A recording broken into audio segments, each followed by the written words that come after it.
Have you ever stopped to think about how much of who you are today was decided before you could even form a proper memory? Well, it turns out there are these hidden windows in our childhood that pretty much build the foundation of our entire lives. Let's dive in. So let's just get right to the big question. Are we shaped forever by our childhood? I mean, is the person you are right now, how you see the world, who you decide to trust, the way you communicate, is all of that permanently set by what happened when you were just a little kid? It's a huge question, so let's try to unpack it. To really get a handle on this, think of it like this. When you're a baby, your brain is like wet concrete, right? There's this brief, crucial window of time where it's soft and you can shape it, leave an impression, but then, really quickly, it starts to set. It hardens into stone. Well, our brains work in a surprisingly similar way. Okay, so that wet concrete idea is a great way to picture it, but what's the actual science here? It really all comes down to two key concepts, something called critical periods and this powerful principle of use it or lose it. So what in the world are these critical periods? Honestly, the best way to think of them is like these golden windows of opportunity. They're these very specific, very limited times during childhood when our brains are just primed. They're uniquely ready for certain experiences. And these aren't just any experiences. They're absolutely essential for our brains to develop normally. And this is where the story gets really interesting. The first major clue about all this didn't come from studying human babies. Nope. It actually came from a Nobel Prize-winning zoologist named Konrad Lorenz and his now very famous work with a bunch of goslings. Yeah, baby geese. You see, goslings are hardwired to imprint on the first moving thing they see after they hatch. So if that first thing was Lorenz himself, they'd follow him everywhere, thinking he was their mom. But, and here's the kicker, this could only happen within a super tight window of about 12 to 17 hours. If they missed that window, that was it. Too late. The window for imprinting had slammed shut for good. So that was about bonding, right? But what about our basic senses? Well, decades later, another Nobel Prize-winning experiment, this time with newborn kittens, revealed a much more intense use-it-or-lose-it deadline happening right inside the brain. The experiment itself was pretty simple, but the results were just profound. Scientists temporarily covered one eye of a newborn kitten. The eye that was left open, it developed perfectly normal vision. But the eye that was covered, even after they took the patch off, it was effectively blind. The brain's visual cortex had literally rewired itself. It basically said, hey, I can use this eye, and just shut down the connection to the one it couldn't. Wild.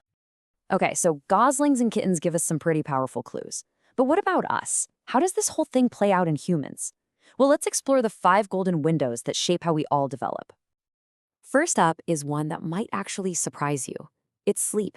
Yep, that's right. Our ability to sleep well is actually something we learn during one of these critical windows. And get this window opens before we're even born. Good sleep patterns are learned in the womb, based on the mother's own cycles.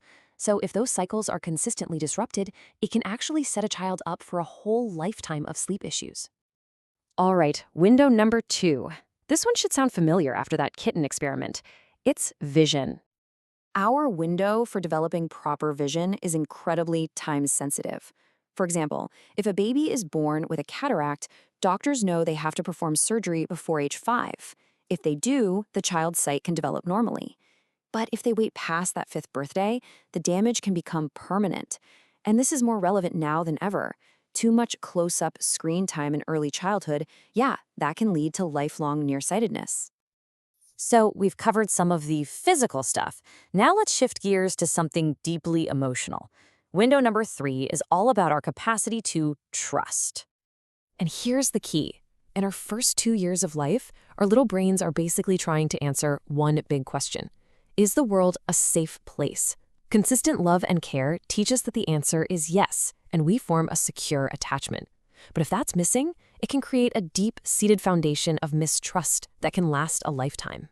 Next up, we have a window that is absolutely fundamental to how we connect with the world through sound and language. Hearing. This is such a powerful example of just how critical the timing is. For a child who's born deaf, a cochlear implant can be a complete game changer. If they get that implant before they turn 3, their brain is still flexible enough to adapt, and they can often learn to speak almost perfectly.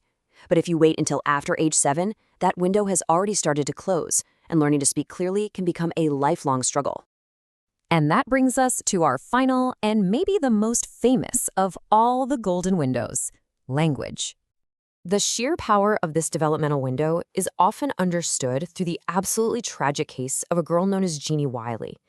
She was kept in horrific isolation, deprived of almost all human contact, and crucially, language, until she was finally discovered at the age of 13. Even after years of intensive therapy from dedicated experts, Jeannie's brain had just missed its critical window for language. She never learned to form proper sentences. The best she could ever manage were these short, broken phrases like, "Father hit arm," "Big wood," "Jeannie cry." It's just a heartbreaking example of a window that had closed forever. So, those are the 5 major windows. And it really does seem like our foundation is set incredibly early. But is that the whole story? Let's look beyond these golden windows at the echoes that last throughout our lives. While most of these critical periods end by around age 7, it turns out the concrete isn't fully hardened just yet. Our brains go through another highly sensitive period during puberty. Now, this is a time when we're very receptive to social feedback, but it's also a time when we're really vulnerable to lasting harm from things like chronic stress or substance use. And this brings us right back to where we started, with the scientist and his goslings. Konrad Lorenz himself, reflecting on his life's work, concluded that these early events, they're not just about basic functions. He came to believe they are essential to our highest forms of thought, our scientific and philosophical development. So we're left with this final, really powerful question. Knowing that the foundation of who you are, that your concrete was poured and shaped so early in life, what does that mean for you now? What can you still choose to build upon that foundation?